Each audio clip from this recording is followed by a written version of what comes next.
This time on Roadkill, we bring a redneck limo back to life, drive 500 miles across California, and Freiburger makes his best pass ever in his '56 Chevy. Just not on this one. It was before, you should have seen it. It was incredible. Did the drive shaft fall out of it? All right, Finnegan, you ready for me to get all literary on you? Oh, I love this part of the show. Here it comes. Yes. The best laid plans of mouse motors and men may often go awry. Very smooth. What do you think? Robert Burns, he was a Scot. It was a poem or something like that. It was I believe you. Steinbeck wrote a book later of Mice and Men. Anyway, the plan that completely went upside down on this episode is that we wanted to take my completely lovable '56 Chevy and race it at the last 4 drag strips in California that I've never been to. Unfortunately, there's like 80 to 100% chance of rain for the next few days, which means it's gonna be completely dry. Yes, it usually works out that way. It does. But we're on slicks, we have no side windows, it's gonna spray the whole engine with water, and we have no wipers. These sound like a lot like excuses, don't they? Opportunities is what I like to think of them as. Normal roadkill, we just hop in this thing. But instead, we have an even more absurd plan. First of all, we're gonna put this on a trailer. Second of all, we're gonna tow it behind Mike's new truck. You love my choice in vehicles. I know you do. This is amazing. It's amazing. I'll give you that. Oh, so this is a 1986 Chevrolet Crew Cab Dually that might have been stretched a little bit into a limousine for a very specific purpose. And that purpose was picking up patrons from one bar to take them to a club where people might take their clothes off, allegedly. This isn't making me want to ride in this truck. Well, I'm sure they cleaned it before they sold it to me, you know? No, they didn't. They did not at all. And I don't know if it runs or drives. There's a car phone, dude. Oh, you're right. Yeah, look, wood grain wheel. I'm all in. Two-tone velour, brown carpet, dude. I mean. It's disgusting. It's a big block. Does it run? I mean, it did when I bought it, but I let it sit here for probably a year, so. Here's the thing about this episode is Finnegan is absolutely showing his ass. I didn't see it at first, but yeah, that's Harry S. He's cute. So we're at Hot Rod Ranch here in Lompoc, California, and we've been here a bunch of times because Gil and his brothers have a knack for finding all of the cool automotive treasures. In fact, they were the ones that found the '66 Corvette that I bought that we fixed up on Roadkill and road tripped here. And the last time we were here during that trip is when I fell in love with this red behemoth right here. We're gonna try to get it running here today by dragging it in the building, and then we're gonna road trip it with Freiburger's car on the back until we can find a drag strip that is not underwater. That's good. That's good. Sweet. This is my 1956 Chevy that we call the Field Car. I bought it years ago as a bare body with no front clip. And the thing is, it was mint, no rust whatsoever. Meanwhile, the Hot Rod Garage Show on Motor Trend had a '56 Chevy that they rebuilt, and it had a rusty pile of garbage for a body, but they made the frame great. So on an episode of Roadkill Garage, Steve Dulcich and I did a body and frame swap. We put the Hot Rod Garage chassis underneath my '56 Chevy body. Later on, we ended up installing what we call the COVID 350. It's a 350 small block Chevy that I built during the pandemic lockdowns, and I just used like spare parts in my garage to make that happen. It made 500 horsepower on an episode of Engine Masters, and it runs to 7,000 RPM. This car's great. I think the quickest that it's been at this point in the quarter miles, 11:45 at like 118. And that's why I wanted to drag race it this week. And I don't think we're gonna get a shot until the very end of the episode when they claim it's not gonna rain. Okay, battery. Is there a switcher? How does this work? There's a isolator right there. Oh yeah. And then there's a solenoid there, and there's a button on the dash, and you can switch from battery to battery. I'm pretty sure this one is dead. This thing has got the 454 carbureted engine with 230 horsepower. It's slow enough that you don't need a battery hold down in this. You just put it in there and call it good, I guess. All right, I'm gonna see if it'll crank. Oh, wow. Only has one dead hole. Hear how it cranks fast once? That's one cylinder with no compression. Starting fluid, maybe? That's a quadjet. Still do. Install about a quart of gas in there. Ready? Give it a shot. That's gonna work. All right.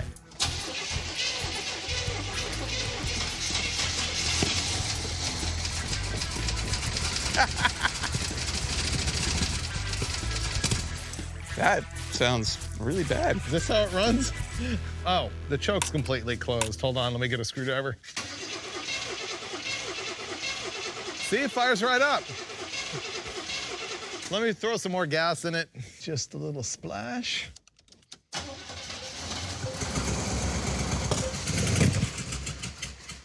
Now we have fire. Yeah, we do. All right, we're troubleshooting. Why doesn't it want to run? Well, it's pretty apparent it doesn't have fuel going to the carburetor. We're not sure that both tanks have fuel in them. We're not sure that the switching selector valve between the tanks work. We're not sure the fuel pump's working. Is the ignition on? Yes. Okay, go ahead and switch it. Switched. Switch it again. Oh, hold on. I don't think the fuel switcher's doing anything. Either it's totally dead back here or I don't have a good ground. I'm not sure which. I don't know, you may want to check fuses. Okay. Because nothing's lighting up back here. Heater, stop hazard, taillights, gauges, and there's a bunch of other aftermarket wires going in it. We're trying to troubleshoot the valve back there that switches between the passenger and driver's side tank, and it looks like there's no power, so we've bypassed the fuse block. Okay, it should be hot now, and we're jumping from the battery direct to back there, and then we'll see if this thing clicks up here and if it does anything. I clicked. I don't think there's doing anything. Then it must have another power wire. All right, we messed with that valve in the back. The next thing I'm gonna do is take off the fuel line at the carburetor to see if it's even squirting fuel. You got a really good rhythm. There's no fuel in that carburetor. I'm gonna regret saying this out loud, but rarely has a problem been so obvious that I actually solved it on the first try. I crawled under the truck, trying to find a fuel filter, couldn't find one, but I grabbed this piece of hose, this one little piece of hose that connects the factory hard line from the fuel pump to the tank, and with 2 fingers I went, that's really squishy. And so I just replaced it, and when I was looking at it, I realized, oh, what? You can't see through this hose. So that's our clog. I have all kinds of fuel coming out of the factory hardline, nothing getting through this hose, and on the other side of this hose is our fuel pump. So we should be good now. Finnegan found a guilty hose, so we're trusting that it's now gonna work.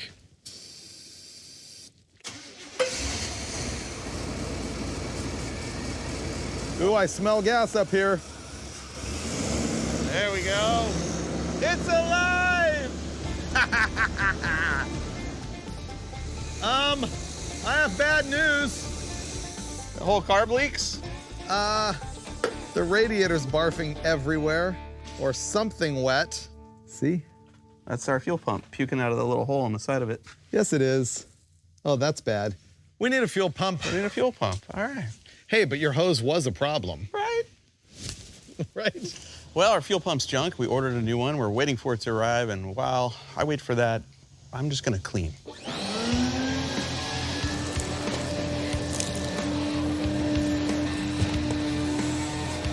Such luxury. Look at all the velour.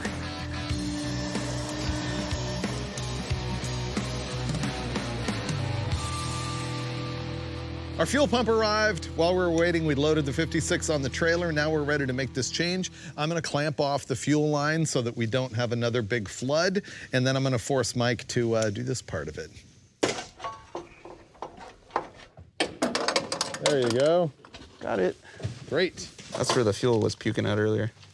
Okay, as I suspected, the holes in this fuel pump are not big enough for these bolts. They're drilled for 5/16. The engine uses 3/8. There you go. That's the stuff. Solid. The mechanical fuel pump is back in place, so we're gonna see if it runs. Pump it. No leak. It's working.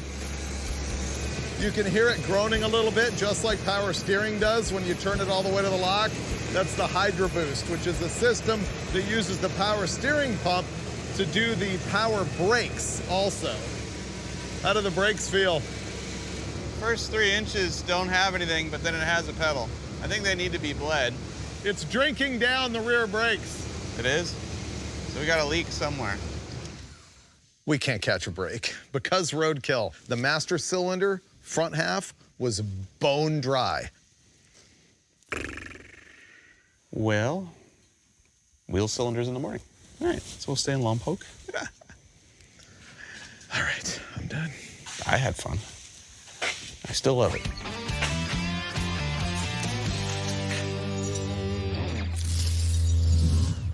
It's the next morning, and big surprise, it's still not raining, but we're still working on the truck.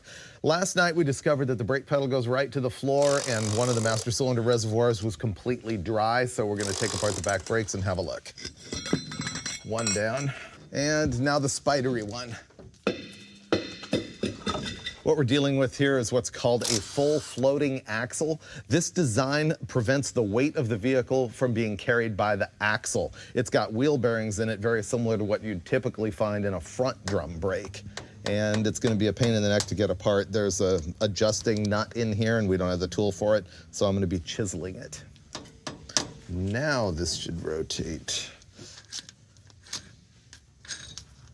Okay, there's that. And that, and don't lose that. There we go. Yep. Okay, that's leaking bad. There's brake fluid all over the shoes. I'm seriously worried about spiders here.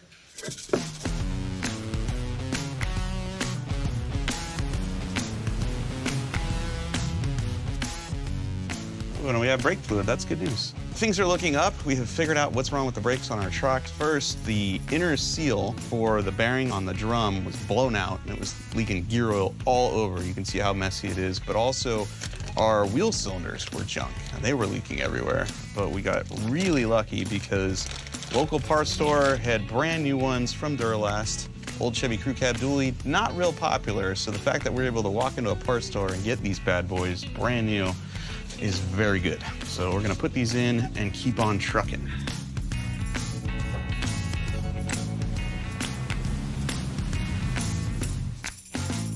Our brake drums are now ready to be installed. We sent them out to Pacific Brake and Tire here in Lompoc because not only did the drums need to be turned because they weren't round, but the oil seal was stuck in there and we couldn't get it out, and the bearings needed to be repacked. So this is ready to go right back on the truck.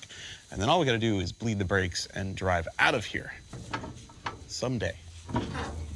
Okay, that drum is in there. The hardware is in there. We are making progress.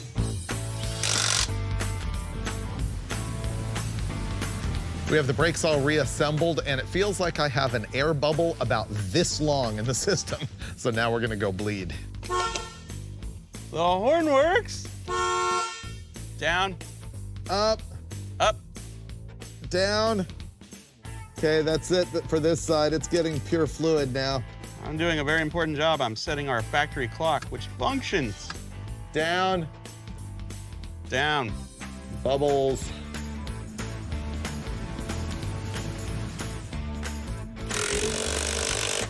Well, we have brakes, but we also have some kind of weird power steering. This thing has Hydro Boost, which means the power steering actually activates the power brake booster. It can get air in it, and it's more of a complicated bleeding process than if you're just doing power steering. You have to fire it up with the wheels on dead center and then just move it back and forth really slowly and keep going further and further and further until you are going all the way around. No bubbles. We've got it all bled. There's no bubbles in the power steering reservoir, and it doesn't chatter when you steer it or when you put it on the brakes. The only problem that we seem to have is it doesn't really want to take throttle, right? Oh, that's not bad. That time it was better. Yeah, we think maybe it's bad gas. Don't know, don't care. We're going to sleep, and tomorrow morning we will drive it for the first time.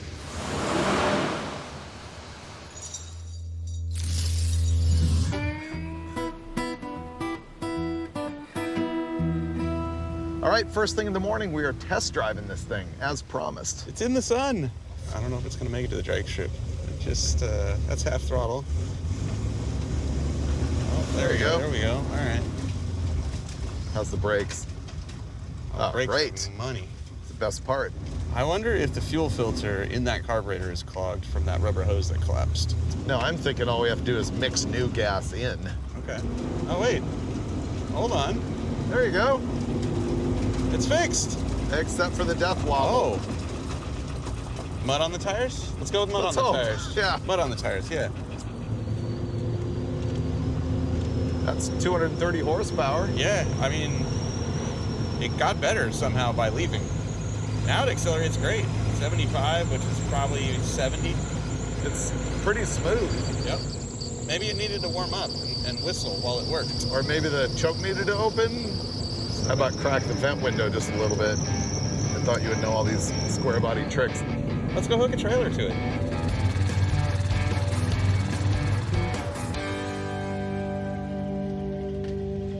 Stop. Okay, we're good. And we're off. How's it feel? Oh, dude, it's like it's not even there. Oh yeah, people love it. People love it, see? Everyone's waving. They love it. Hello? It's the 56 Chevy calling. What does it want? It's collect. Yeah, I accept the charges. It says slow down so it can catch up.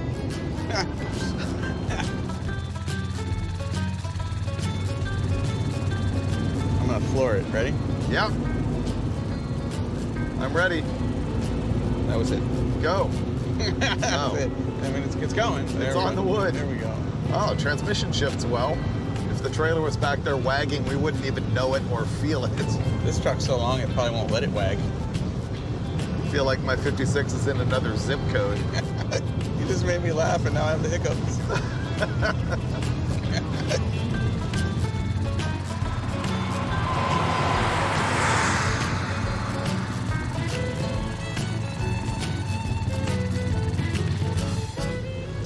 Now we're heading to Eagle Field, which is, surprisingly, a track I've never been to. I didn't know that. I thought you'd already been here. How many drag strips have you been to, Dave? 106. Whoa. Yeah, Brian Loans and I collect them. He's way over 200 at this point. Even if they're closed, you can mark it on your list. You just have to have been there. And so I'm gonna be able to mark Eagle Field off my list, even though we're not gonna be able to race. I've also kept track of how many tracks I've actually raced down, because that's the only way I can beat Loans. And it's like 52 or something like that. Oh, you've made passes at 50. That's impressive. Something like that, yeah. 1.5 miles. Have arrived.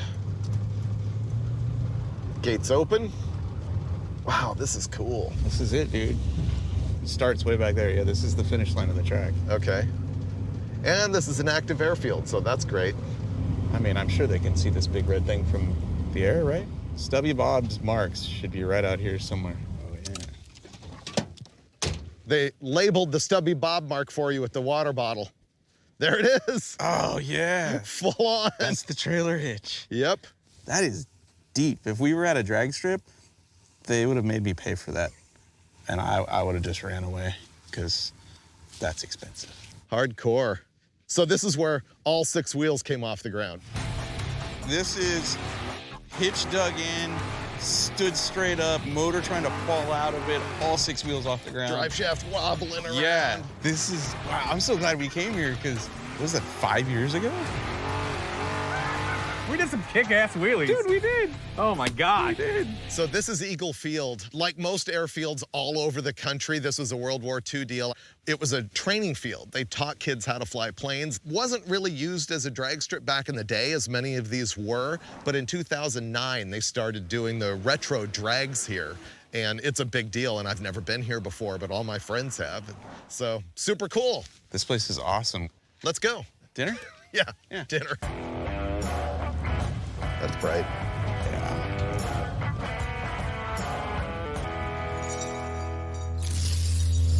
This thing has been awesome. Actually mint. Until last night when we got off the freeway and it died a bunch of times and we don't know what's wrong with it. And the power steering's leaking all over the floor. So we're gonna have a look at spark plugs in the carburetor and junk like that. What if when you took the air cleaner off and put it back on, one of the hoses just didn't go back on? We have a vacuum leak. Oh, almost 90% probability. Then let's not do the spark plugs. All right, go for it. Let's pull the air cleaner off. All right. Yeah, we need a new filter too. Oh, there you go. Vacuum leak? Yeah, probably not enough to make a difference, but yes, that is a vacuum leak. All right, where did that go to? Right there. All right, let's put that on. The Quadrajet has a secondary air door in the back. It's kind of what opens and gives them that kind of sound when you're flooring it, and ours sticks open, which is gonna give us issues, and so we're going to clean and lubricate that. I'm calling that fixed.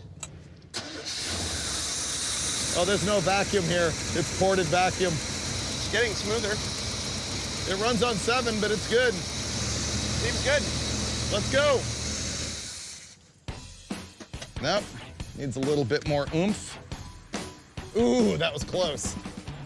There, boom! That was nice. Ready, Mike? Ready, Dave. Let's go see another drag strip.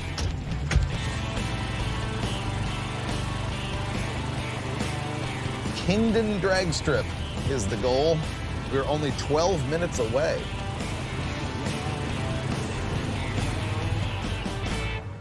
Man, I thought we were gonna be able to go on the track at least. You mean the airstrip? Yeah. Where the planes are landing? Right. At least in. Yeah, that's kind of the rule. You kind of gotta stand on the actual, like, plot of land. This one won't count. This one counts. You're not standing on the starting line. You don't have to stand on the starting line. We made it. Kingdon Drags. What counts as having visited a drag strip? I'm okay with finding a sign. I would rather be on the starting line. Unfortunately, this is an active airport. We don't really have permission to be here. We'll go look around and I'll tell you what it's all about. See, now. That's the starting line right there. Now you can claim it, because we're over here. Wait, I have to touch the tarmac. Ready? Right. There. We're not allowed to go further. This was a Army airfield. It was actually called the King Burry Auxiliary Airfield when it was first founded in World War II. Later on, it changed to Kingdon, obviously. Here's the good part. You know who Big Daddy Don Garlits is, right? Mm-hmm. Don Garlits, arguably one of the greatest racers of all time. People call him the greatest drag racer of all time. But he was kind of nobody here on the West Coast in 1959 when he came out and raced at Bakersfield at the March meet. So he shows up out there with his dragster, and all of the Californians, first of all, they call him Don Garbage, and they just smoke him really badly. They beat him, and he's like, I can't have this. So Garlits goes to Iski Cams down in Los Angeles, puts a supercharger on his car for the very first time.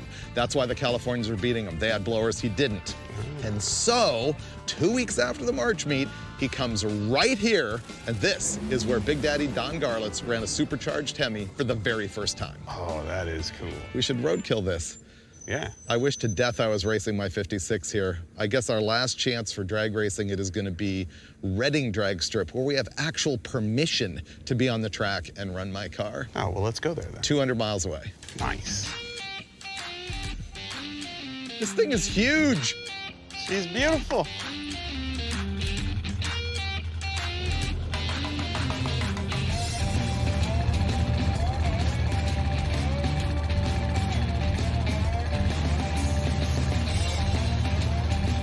Ask me how many drag strips I've been to. How many drag strips have you been to, Dave? 108. That's a recurring gag, by the way. 106, 107, 108. Tomorrow will be 109.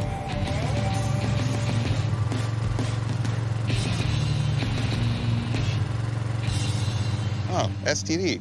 Stripper truck diesel. I have the keys. I dropped the keys. So it's my turn? Yeah, it is. Okay. I got you something. It's random. Thanks. Didn't know you cared. I care that much. Feels so Christmassy. I'm not gonna ride shotgun. I'm gonna take full advantage of the situation.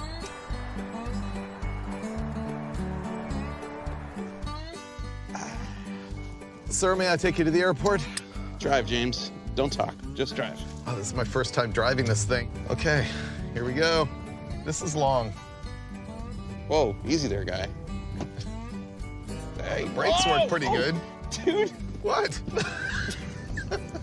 I'll just cruise the roundabout while you're figuring it out and having your first course. Nope. This is life. Oh, hold on. All right. Let's save that for the dog. Oh, man. It's good to be me.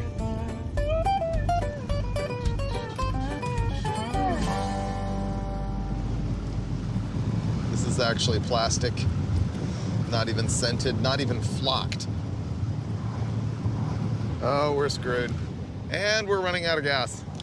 Oh, no steering, no brakes. I was driving this thing along. Finnegan was asleep in the back. It's my first time at the wheel. The truck dies. I pull it over here into this really awkward, bad situation, and it's puking power steering fluid everywhere. Yeah, Freiburger broke it. I'm hoping it did that just because I was steering the thing without the engine running. Dude, I know. You give the guy the keys for 3 miles. Well, look what happens. Anyway, we had gas with us. I can't even have a nice meal. You know, can't even eat it while it's warm. All right, this thing's been getting about 5.5 miles to the gallon. That picked up. All right, we have 3 gallons. We need to hurry to a gas station. I hope we make it. We got this.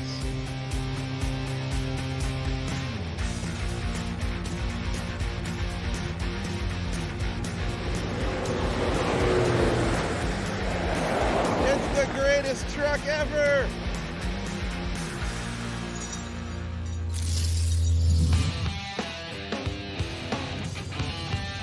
This is it. Reading drag strip. That's a cool sign. That's really neat. We made it. The final drag strip on this particular journey. It's gonna be a good day. This is the kind of air to make horsepower in. Finnegan, ask me how many drag strips I've been to. Freiburger, what does this make? How many strips? 109! And finally, on this trip, we're gonna get to race the 56. There we go. The density altitude right now, which is like altitude corrected for temperature and pressure, is below sea level. So if it will hook up on a cold track, the 56 should run quicker than ever. I'm gonna put on my race suit because it's cold. Yeah, you are wearing flip-flops, brother. Yeah. I don't know if you noticed. I'm gonna unload the 56 and we're in action. All right. Yeah.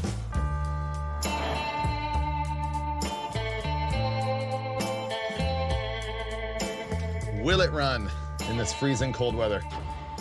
When a track is cold, you can have dew problems, and also the glue isn't sticky. So we're gonna wait for that to warm up, and while we are, I have to fix some stuff on this. I wanna change spark plugs. The last guy who drove it was Gil from Hot Rod Ranch. He ran it up at a Tucson Dragway event, and it went 1170s, but he told me that it had a big misfire problem. These spark plugs are all really rich from running at high altitude at Tucson. And now we're at much lower density altitude, so there's more air, which will automatically lean it out. The next thing I'm gonna look at here is the rear shock adjustment. The last time we ran this at Famoso, it had too much separation. It was driving the tire into the ground so hard that it was like flattening the slick. And I think we found out that the optimum number of clicks on the QA1 shock is 6, so I'm just gonna verify that's where they are. 6. Okay, that's done. Man, Gil told me this thing had a problem where the ignition would just shut off, and I just experienced, it's like you're cruising along and it just goes, that's it. It's not like a misfire. It's like you turned it off, turned it back on really fast. I've gone through and checked all the connections. I can't find anything except for the main power to the MSD box is on the back of the ignition switch, which is super sketch. So we're gonna take a wire and run it all the way to the battery. I wonder if we can connect it right here.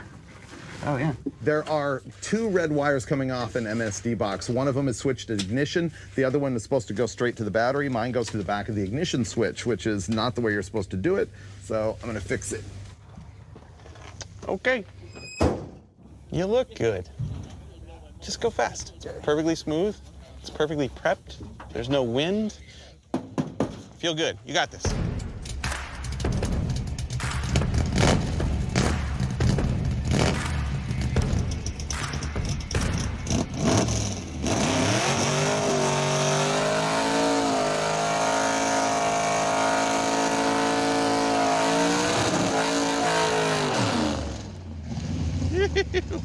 That's a burnout right there, boy.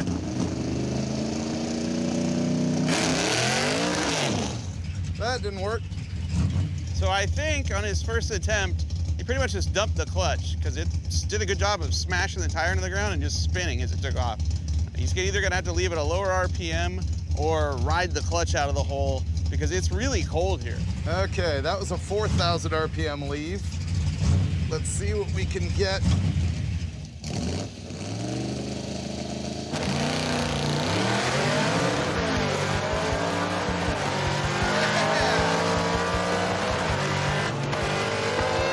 Oh, it shut off! Ah, did you hear it cut out? It totally cut off. Oh, that's annoying. So our rewiring trick did not solve the problem of the ignition completely shutting off in the middle of the run. Bummer. It spun a little bit on that 3,000 RPM leave. You know, the track is really cold. Looks like my belt didn't fly off because my temperature is good. There it did it again. Did you hear that? No idea what that's about. Dude, not bad. It turned off though, didn't it? It shut off. Damn.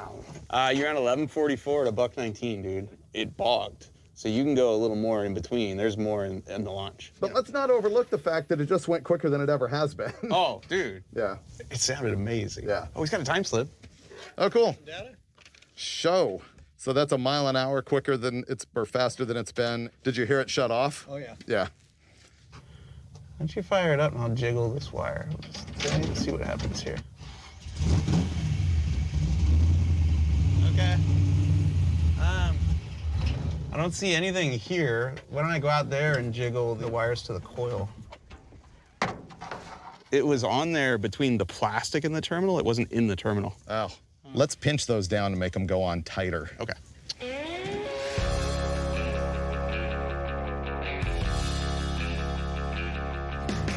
You got this. More cowbell, it'll go faster.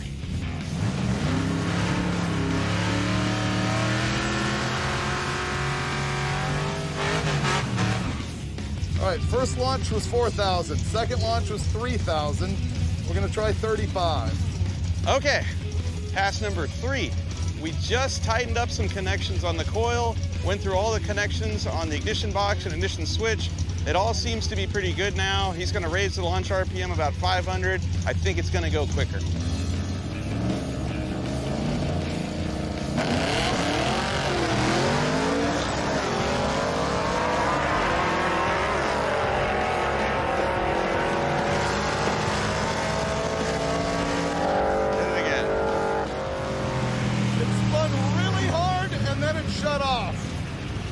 That is so annoying. Okay, we're gonna have to look into that ignition switched wire. You're lined up on bald spots out there, whether it's the middle or the left. I think we need to chase the ignition wire to the box now. This thing's making some power, man. It's running more mile an hour than it ever has. Need to work on the whole shot a little bit, but more importantly, it just keeps turning off right around the top of third gear every pass. And so we've looked through all the wiring as best we can. We're now gonna isolate the ignition wiring for the ignition box from everything else in the car. We're gonna add another toggle switch in the car that'll just turn the box on and off. Go make another hit and see if it shuts off again. I think you just need more laps in this thing and it's gonna do it.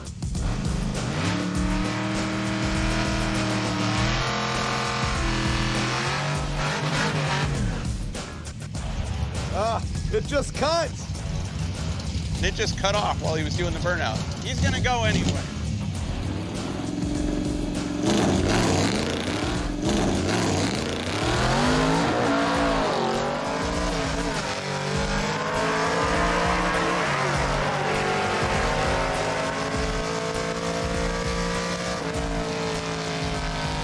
$11.70 at 119. It didn't sound like it shut off. It did bog when he left the line though.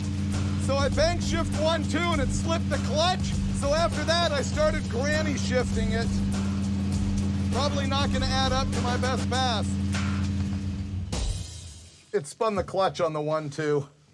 Oh, that's what that was. Yep. It didn't sound like it shut off this time though. It didn't. It shut down a couple times on the way down, but it didn't do it down the track. That's so strange. It is so strange. Well, I just say go again and have fun. I will, but I think we're gonna kiss my clutch adios as I do.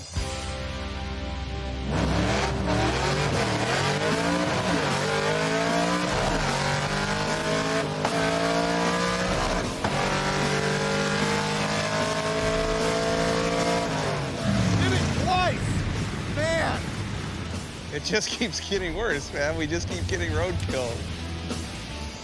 Hey, what if the coil's taking a crap? Maybe. We're still having that ignition cutout problem. We've fixed every wire we can fix. So now we're changing the ignition coil. And if that doesn't work, then our only hope is the ignition box, but we're also running out of time here. It's brand new to us, but it's chrome, and chrome always works. You know where that came from? It came off that fire truck right there. Fire truck's gonna save the day. Hopefully, you know, not later on the track, but like right here, right now. Yeah.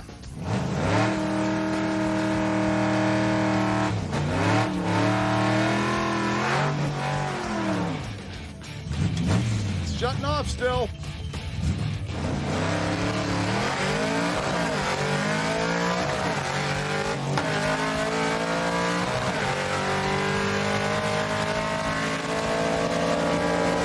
Yeah, all right.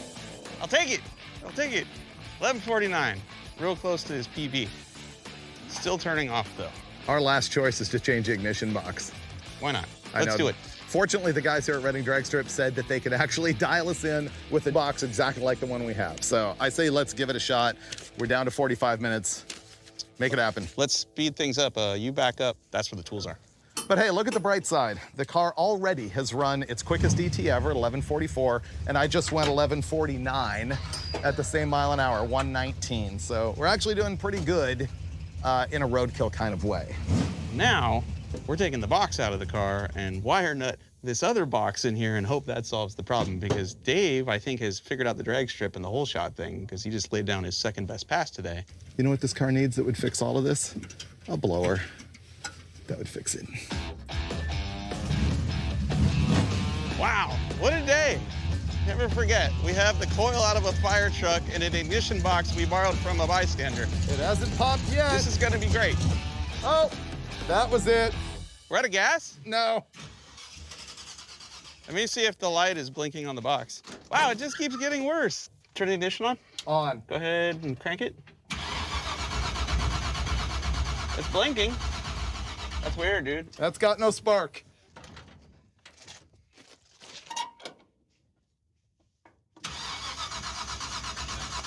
Nope.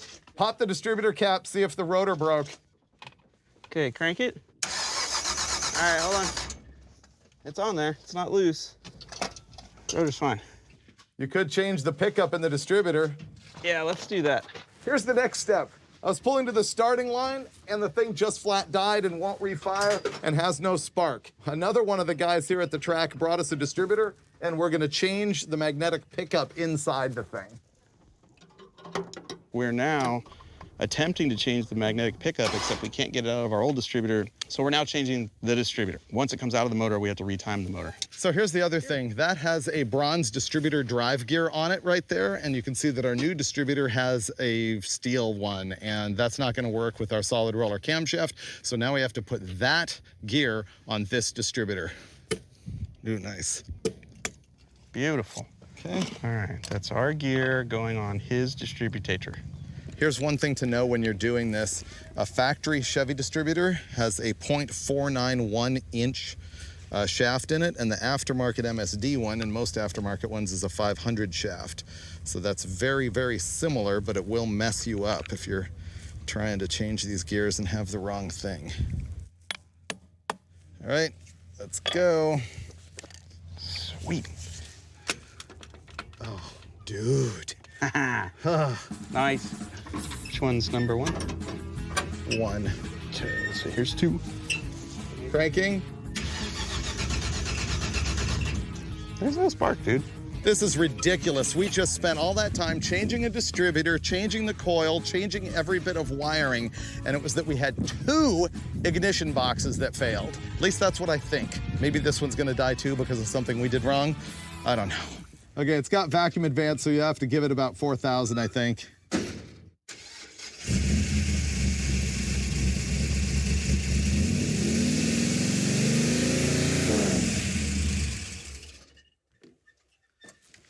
Okay.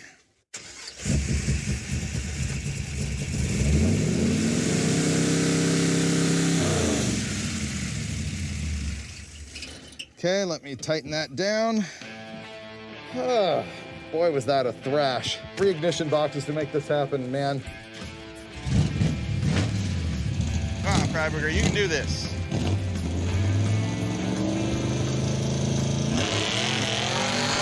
Yes, yes, yes, yes! No! Good shift. Come on, come on. Woo! 1138, 120. New PB. No more boxes in this car. Done. That wasn't my full-on bang shifting best.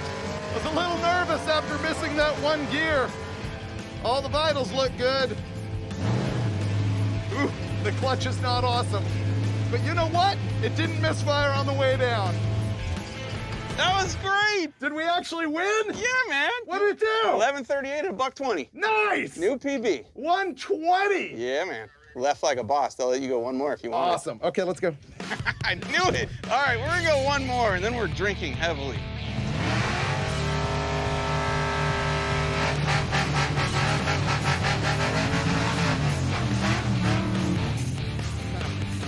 See if we can do it again, only better. There we go.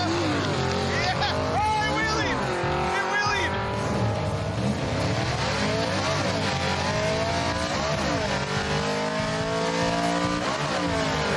Yes. Yes. Yes. Nice. 121, dude. It went even faster.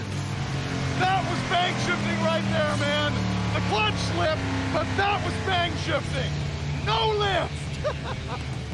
The greatest thing about this car is how the front end rises when you bang second. So fun.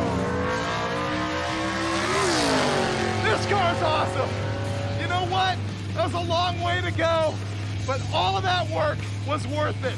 That is a Roadkill win. Finnegan's super truck dually towed flawlessly all the way here, and then we finally sorted out the field car. Woo! Dude, What was it? it went 121 and change. It Really? went 1141. You were off 300. It's no big deal. That's wild. Yeah. I was bang shifting that thing. That was the most violent shift I've ever seen out of this car. I did not mess around, and the clutch slips between every single one of them. Yeah, well, you can hear it flare, but I Yeah. think that might actually be helping you. Maybe. Keeps the RPMs up, you know? That was some of the greatest bang shifting of my life. And it's all in one piece. It's got everybody else's parts all over it, but it's all in one piece. I feel that was a win, and we're quitting while we're ahead, which is unusually responsible in season 12 of Roadkill. Yeah, we're getting more mature. Nah. 2 more burnouts is what you're saying. No. Out. Let's pack it up. Okay. Man, that was fun. It was awesome. Thank you for watching Roadkill. Whew.